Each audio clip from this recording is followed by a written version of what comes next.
Иссык-Куль – самое большое озеро в Киргизии, бесточное, входит в 25 крупнейших по площади озер мира и на 6-м месте в списке самых глубоких озер. Расположено в северо-восточной части республики, между хребтами Северного Тянь-Шаня. Кюнгёэ-Латоо и Терские-Латоо на высоте 1609 метров над уровнем моря. Озеро бесточное, в него впадает до 80 сравнительно небольших притоков. Из них наибольшими являются Тюп и Джергалан, впадающие с востока.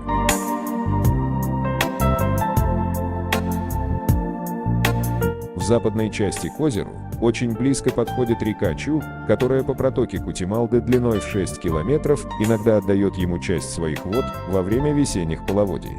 Уровень воды в Иссык-Куле циклически меняется, то поднимается, то опускается. Цикл происходит в течение нескольких десятилетий.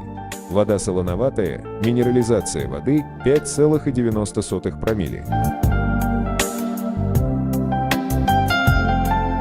Объем воды равен 1738 километрам, площадь зеркала воды 6236 километров, протяженность береговой линии 688 километров, средняя глубина 278 метров, наибольшая же глубина почти в 2,5 раза больше и равняется 702 метрам.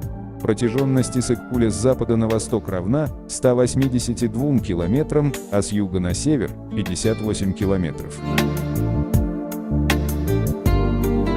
После нужных, но сухих фактов, теперь мы можем прочувствовать атмосферу прошлого, тех счастливых моментов, которые нас сопровождали при посещении Иссык-Куля.